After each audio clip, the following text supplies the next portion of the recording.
Sorry for that technical problem we just had. Podcasting is hard. The internet just went out in Hollywood, so apologies for that. We had Verizon Wireless, not even home service, wireless outage earlier today, which meant I had to walk to work because I had no data on my phone, which was super fun. And then Spectrum went out. So, and of course, as they of course did, I received a text from Spectrum saying, "We believe there's an outage in your area." Just at the moment the service came back on. So, here's to you, Spectrum. I don't know who owns Charter and Spectrum, but I'm going to put them on the list of billionaires for Corey's Eat the Rich plan.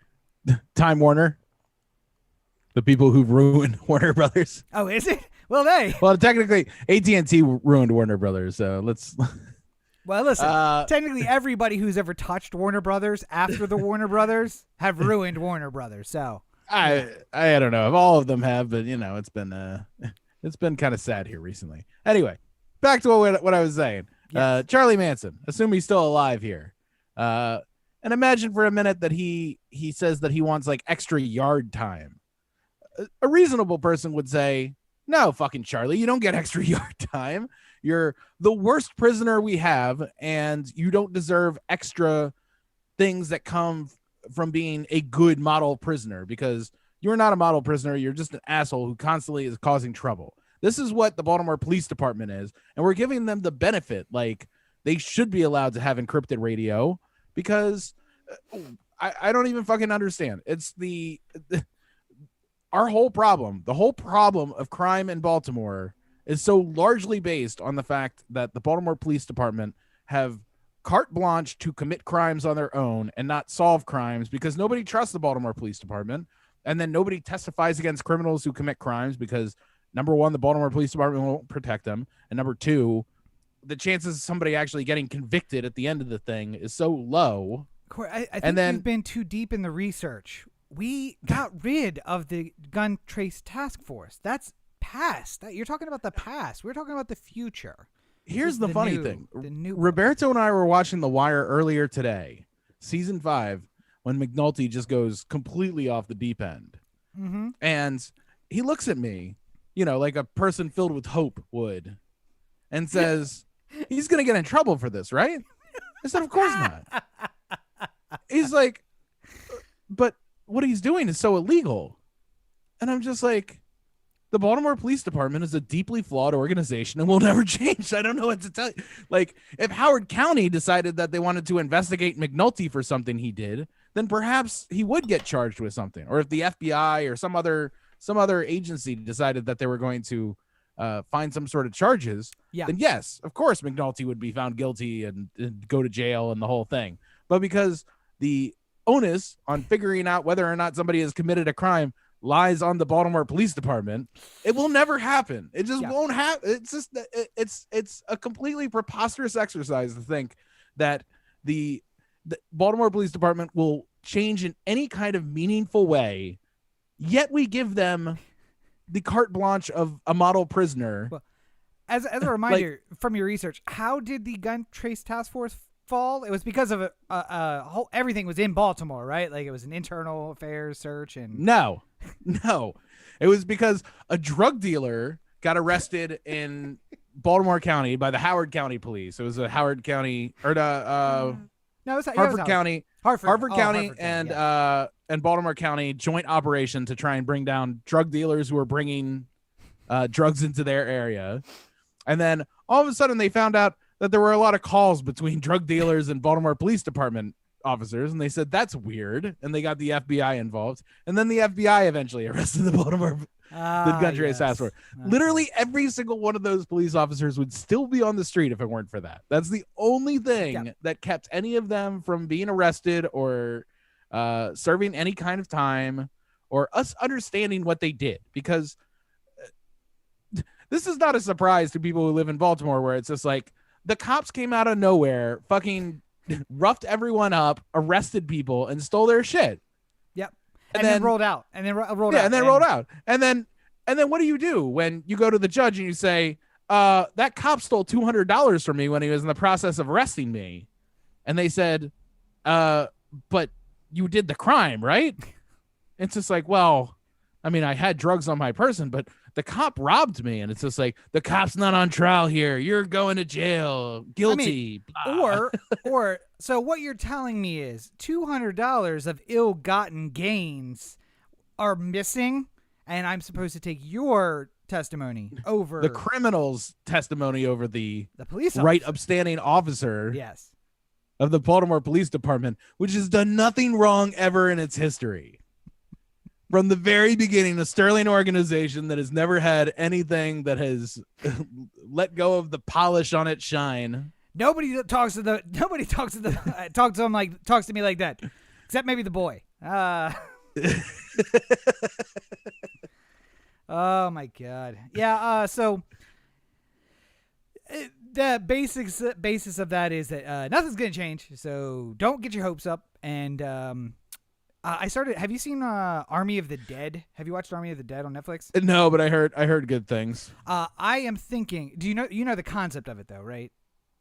No, I didn't. Okay, so zombie outbreak, but it's localized to Las Vegas, and they keep it localized by basically building a big wall around the city of Las Vegas, which works because it's a desert. So like you wall off the city, and then even if it gets out, it's just like 100 miles of desert to anything else.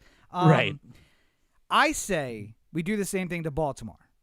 And just so I'm clear about this, I include Essex, Dundalk, all of the suburbs in that as well. I just want to wall off that entire area because downtown's dangerous, but the folks out in Dundalk and Essex are nearly as dangerous, just in a different way. So, yeah. Well, that's where the police live. Well, in Pennsylvania. Yeah. We should probably extend that wall into southern Pennsylvania as well. Well, I was about to suggest we make a rule where the Baltimore police have to live in the city of Baltimore, or at least in the state of Maryland, but that would never happen. So, yeah. It's so fascinating to me that Brandon Scott, amongst all the mayors that we've had in the last 20 years, seems to be the one who, at the very least, can like keep it together. You know, like O'Malley couldn't get out of his own goddamn way. You know, we know what Dixon and Pugh did. SRB was just like fucking the worst we've ever. Wait, I'll be governor. Just keep being mayor. You'll be governor. That's how this works. Stephanie Rawlings Blake fell ass backwards into every single failure she ever tried. Like Brandon Scott, for a refreshing change of pace, it seems like an adult in the room. Yeah. And yet it's like he, at the same time, the one thing he could do that would endear him to the citizenry more than anything else would just be like, if he had a press conference and he just got up there and he cleared his throat and he was just like, you know what? Fuck these cops. And then just left. His support in Baltimore would go up 80%. Like, he would be the most popular mayor we've ever had. Yet, for some reason, he feels like he needs to keep up this dog and pony show of this I don't know if you know criminal this, cartel known as the Baltimore Police Department. He's a black man. He's a black man who lives in Baltimore, so he also has to drive home from that press conference, and that's probably what he's thinking about. Like, I'm gonna get yanked out of the car in Freddie Grade, so I should probably not do that. No amount of security will protect me. His security will be the ones who do it. He'll have an escort car on the way home, and they are Baltimore police. That's why. They'll drop back behind his car and pull him over and beat his ass. Like, you know who I am. Stop resisting. Stop resisting. Just randomly next to Greenmount Cemetery, the car pulls over and all the cops just get out and he's just like, this is fucking weird. And then we got like a Sonny Corleone moment with just gunning down at the toll booth. See, it's funny, but I would not put it past. I would not put or the worst part is I know what the Baltimore Police Department would say the next day. Well, what you don't know is that he was whipping out a gun the moment that the officer showed up. The mayor of Baltimore had a gun. That's all you need to know. That's why he was violently gunned down in front of. Or I was gonna say that is a little in front of the other dead at the Greenmount Cemetery. Or they pull up to a stoplight and a random car filled with 4 white men, strangely enough, pulls up next to them, and all 4 jump out and start shooting into the car and then pull away. And of course, the police escort went to see about the health of the mayor, not concerned about chasing down the cops. None of those guns having been registered, all of them having been, stolen from some white person in the county who is or the bought cousin in of North the cop. Carolina and brought up to Baltimore. So, all I'm saying is I get why Brandon Scott doesn't do that. I mean, I get it. I mean, what are you gonna? I still maintain the take your medicine mayor is not.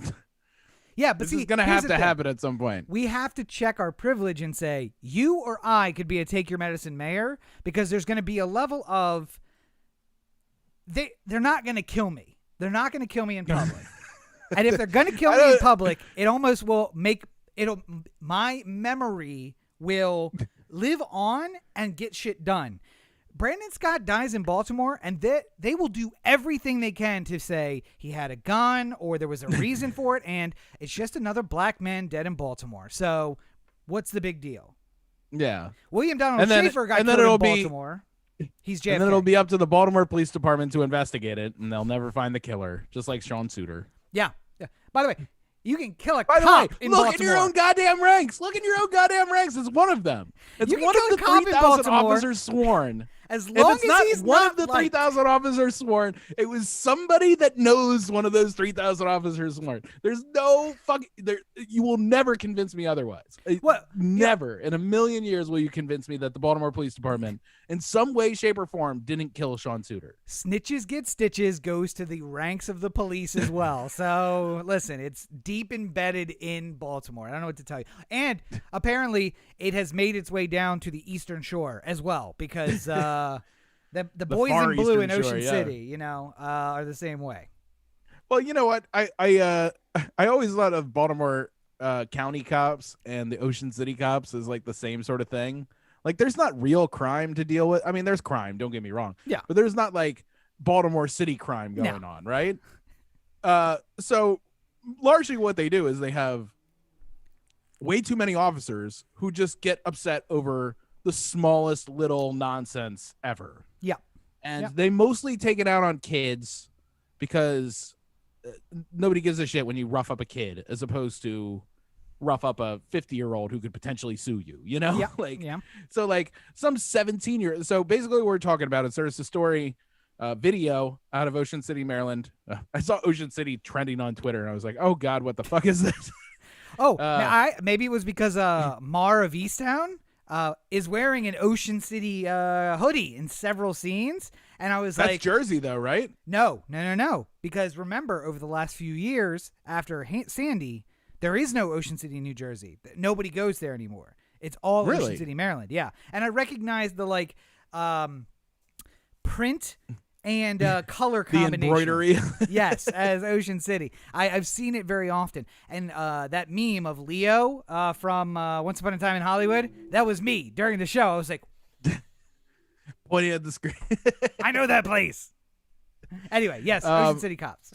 So there was a video where 6 Ocean City police officers come up to a 17-year-old black teen on the boardwalk, accuse him of vaping the day before, which, as I learn now, is apparently a crime again, or is apparently a crime now in Ocean City. You can't smoke or vape or do anything on the boardwalk. That seems weird. Except for spend money. That's the only thing you're allowed to do on the boardwalk now. Spend money at a vape shop that's on the boardwalk. But don't and then vape leave the boardwalk to enjoy your vape. Yes. Spit all over myself. Go to fucking Assateague to enjoy your vape. No, because that's a state park, and you're not allowed to smoke a vape or cigarettes in a state park either. Oh, true. Goddamn nanny state. I'm going to turn you into a communist revolutionary before we're done. Just wait. Then billionaires are going to go too far, and they're going to take this nanny smoking law too far, and Corey's going to be Che Guevara over here. By the way, I saw just a quick sidebar. I saw a really interesting piece of information. Apparently, the state of Massachusetts had banned menthol cigarettes. Yeah. Do you know how much that cost the tax base of Massachusetts? Billions. I saw that it was like billions lost or something like that. No, it wasn't billions. They lost $127 million in about 10 months worth of time. Well, but they repealed it, in right? taxes. What? They repealed it? No. In the first 10 months of it being there being a menthol ban in Massachusetts, they lost $127 million worth of taxes that they had the year before. Meanwhile, Rhode Island and Vermont gained $30 million and $40 million worth of tax revenue. Yeah. Mysteriously overnight.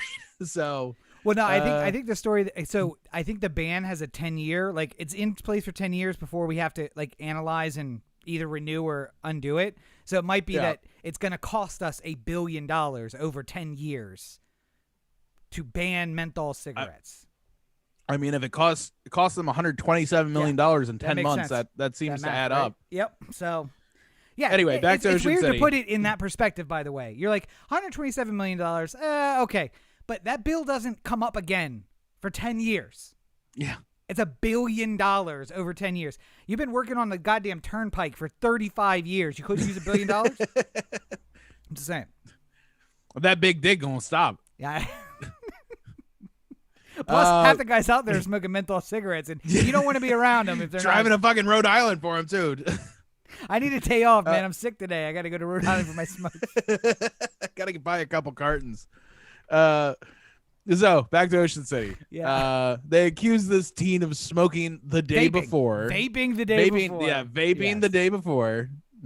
Sorry, I linked these two dangerous things together. By the way, any chance that the 6 white police officers may have misidentified the black youth that was vaping the day before? Any chance that was the case? I like the fact that time and time again we have proven that white cops have an awful time identifying black suspects. Like, it's just a general principle that, like, for whatever reason. Well, no, it's not cops. It's just you have an easier time identifying a single individual of your race than you do as soon as you have to cross racial lines. Because you have grown up from the time you were a child seeing. Now, this is an advantage that, like, my nephew will have. Because half of his family is well, a quarter of his family is mixed, a quarter of his family is black, half his family is white. So he's going to see a wide variety of faces. I'm going to teach him a lot of Spanish. I'll eventually have to get a nurse or maid from some country in Central America. So he'll have a lot of different faces around him. He'll be able to identify a lot of people. Yeah. Anyway, and back by to a Ocean nurse, City. I just mean a 22-year-old au pair who can teach a young 13-year-old the ways of the world. You don't go there. I know where you were going. And the only thing I have to say in reply is the great quote from the league. Au pair, au pair. That's absolutely right. We've gotten way off the rails here. 17-year-old kid accused of vaping the day before. The officers told him to take off his backpack, and when he lowered his arm to allow the backpack to come off of his back, they saw that as him reaching for something in his waistband and tased him.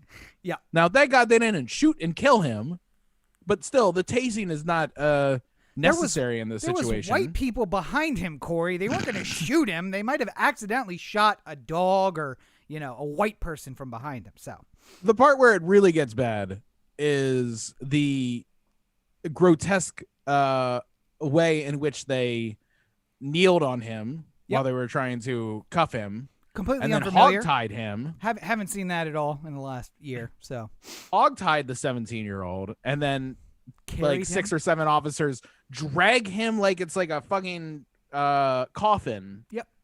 To the wagon where they take him away to prison. It is it was hard to watch, and thank God he is not been shot and killed, because that is how a lot of these stories go. But so wait, let's add that to the list. Things that black people can't do in public: take off a backpack pursuant to a police command. Okay, all right, good to know. Good to know. Or look like somebody who vaped the day before. Yes. Fuck. All right. Well, we're fucked. All right. Like literally nothing. There's nothing you can do. Nothing. And by the way, listen, they didn't. I don't believe that they told him why they were stopping him, But he did give a little like, what is this? No, What did I don't- do? Yeah. So again, they were doing an illegal arrest, and literally the only crime he can be accused of is resisting the illegal arrest. So the cop illegally said, "You're coming with me," and the only crime he committed was saying, "No, I am not coming with you because you legally cannot take me into custody." Corey, I want you to think about that, and I want you to think about the billionaires not paying their taxes every night, right before you go to sleep, like a prayer. I just want you to think those two things over and then go to sleep, and I want you to call me in 7 days and tell me. At the very least, Billy Murphy will get involved, and there will be his college will be paid for. Let's put it that way. Listen, I don't know what was missing from Maryland, but I don't think it was Billy Murphy, or from Ocean City. I don't think it was Billy Murphy. Coming down OC, or that other fucking guy that is now everywhere at every police shooting. Oh yeah, the one who did the bald lawyer from the George. Yeah, exactly. But yes, that's news that happened, and I maintain that Ocean City cops, much like Baltimore County cops, just have way too many people on their payroll, and that leaves them with nothing better to do than I've told the story many times before. If you get pulled over in Baltimore County, it's not just a one officer or one car deal. No. You're going 6 miles over the speed limit, and an officer pulls you over. Within 5 to 10 minutes, you're going to have 8 other police cars all backed up behind the cop who stopped you. Yeah. And you're going to see a little quorum happen with like 70 different police officers who have all showed up at the scene to talk about the dangerous person who is going 6 miles over the speed limit. Well, and then they will hold a little tribunal and decide whether or not you should be freed or punished for the act that you have committed. And nobody will do this, but if you subpoenaed the body cams of all of those officers, yeah. My question is, what do you think they're talking about? And that is absolutely it. There is is he guilty, which is based upon no evidence. How do you look? Yeah. And how is your record? And then what is a fair punishment? So was he going 6 over, or was he doing 11 over? And his tag light is slightly askew, and the tint looks like it's a little dark, and like that's what they're doing. They're having quorum over there with the tribunal of like the Peter Griffin meme of like holding up the card to him and like okay terrorist. Yeah, like all right, listen, he looks like my kid. He's a white kid, and he's got this Audi, and he was doing 6 over. I would have been doing like 40 over in this car. Let's just let him go. Come on. It is nobody playing devil's advocate in that tribunal. Everybody there is like, well, he's guilty, right? Okay, all right. So what is he? What is he guilty of? What did he do this time?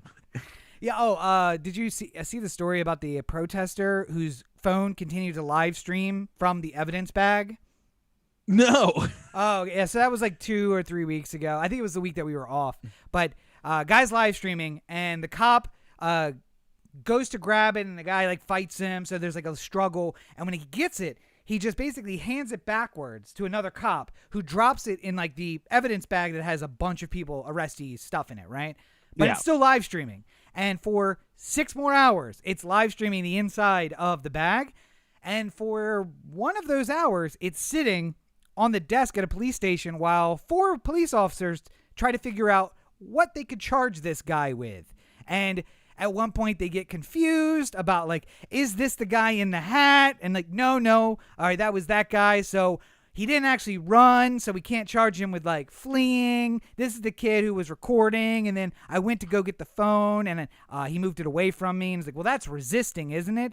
Well, I don't know if it's resisting, because he didn't actually make a move. And like, they're discussing how to make up a charge against him. It is amazing. I gotta find this this Netflix doc that I had just watched. Because it was fascinating. Fuck. how do you find what you watched recently on Netflix? You can't because there's too many people on your account and they're just watching random stuff. Like RuPaul's Drag Race is probably the most recently watched thing there. All right. Well, I'll have to find it. This this white kid gets ratted out by his friend as being involved in a murder, and that was all it took. And then the officers were talking to the guy who was snitching on his friend and gave him pieces of the crime, like as they were interviewing him. Oh, I have seen this. Yes. Yeah. Yes. And then they arrest the kid, and he goes to jail on like the loosest evidence ever. Like it's just not based Netflix, off of the by the testimony. way. It's HBO Max, and it's the kids from Florida or Texas or some state because they're talking about the death penalty at one point. Oh, I don't remember that. Maybe it was on the table. I think I remember. Yeah. It was one of the things the lawyer says is like, or that one of the people says about the lawyers that they advise them that like the death penalty could be on the table, but they do that. They do that because they want you to take a guilty plea, and he just kept maintaining he wasn't guilty. And then he was eventually freed. Like his dad was like a rock star, and fucking Kathleen Zellner got involved. Yeah. That one. By the way, just a friendly piece of advice. This is free legal advice for anyone who wants to take it. If the cops ever say they want to talk to you, first of all, am I under arrest? Mm-hmm. If you are, then go with them because it's not worth trying to fight them at that moment.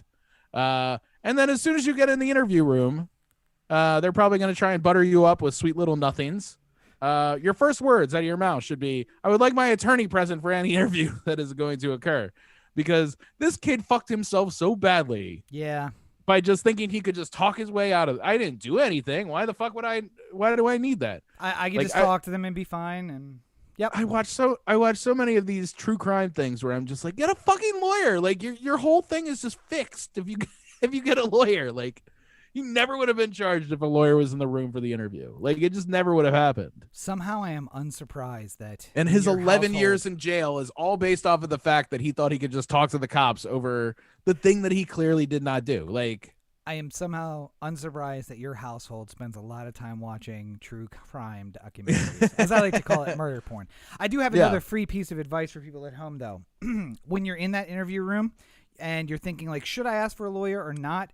Also remember that snitches get stitches. Yes. Yeah, so have your lawyer do the talking because then he'll get the stitches. Yes. Well, I think the only thing left to do at this time is mosey on down to theanthem.com, Corey to theanthem.com. The Anthem on Facebook, Twitter, Instagram, and the listener line 443-219-7595. What's that number again? 443-219-7595. You can find more of me at my website, CoreyBakerFilmmaker.com, Facebook.com/Corey Baker Film, and at LegendCB5 on Twitter, Instagram, and TikTok. I know what Rob's thinking right now. Where's that video you promised? What's that? What could I possibly be thinking, Corey?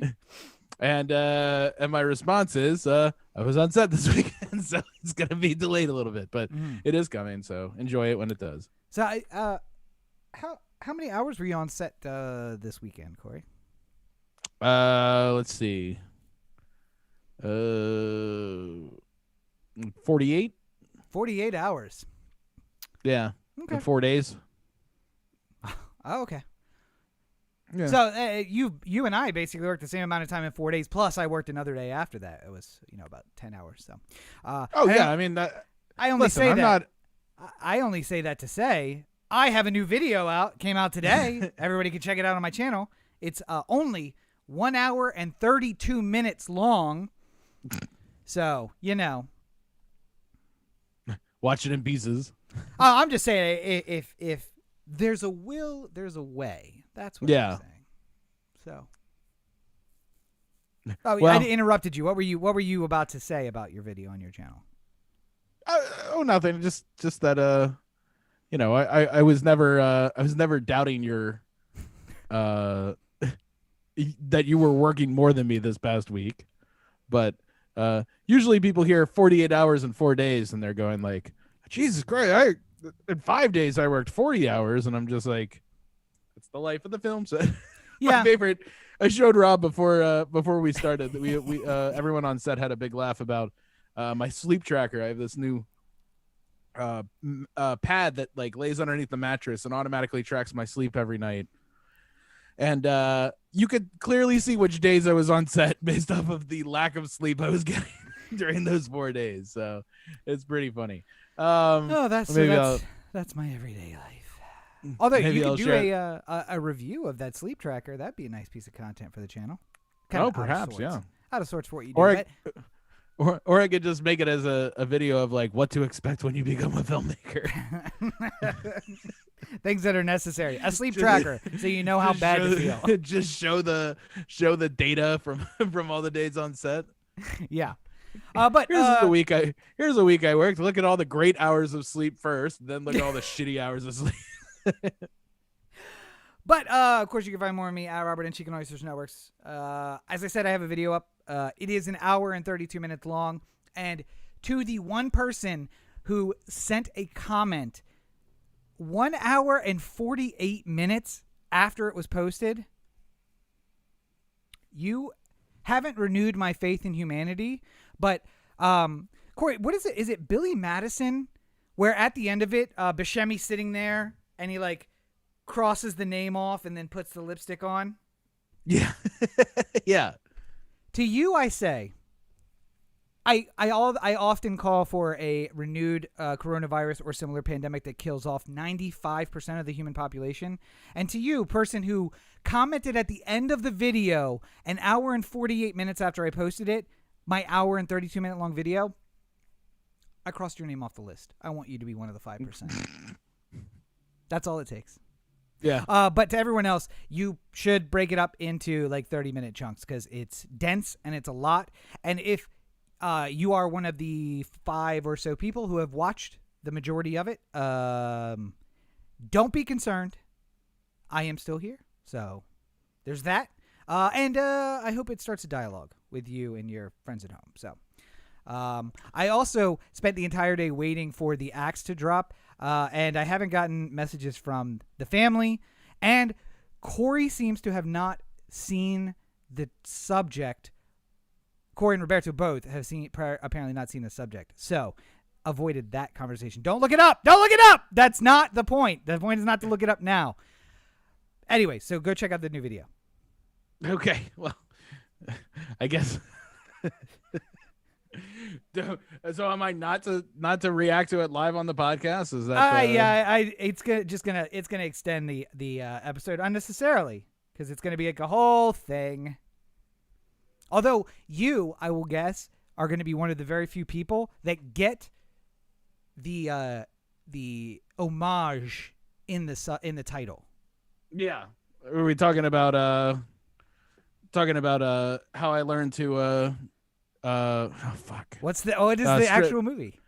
Doctor Strangelove. Dr. Strangelove, or yeah. how I relaxed and learned embrace the bomb. How I relaxed and learned to love the bomb. Yes. I will, for as big of a movie guy as I am, I will never ever completely get that title. Every single time, I will get "Don't Be a Menace to South Central" while drinking your juice in the hood. Yeah. Every time without question, but I will not get Dr. Strangelove or how I learned to stop. Oh, here we go. Or how I learned to stop worrying and love the bomb. Yes. There you go. Yes. Well, will always escape me. What is that one thing they said about Kubrick? There's a word they used to describe him. It's uptight. It's a G word.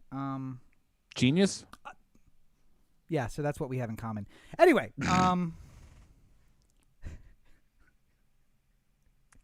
All right. Well, I think we've done good here today. I love the 4 seconds of silence. And Corey's like, motherfuck. Questioning existence, communism, billionaires, dirty cops. We've done something. I don't know if it's good. But as always, you're listening to the Oh, the Anthem podcast, part of the Oh, the Anthem digital network. For Corey, this is Rob. Have a great week, everyone. Bye.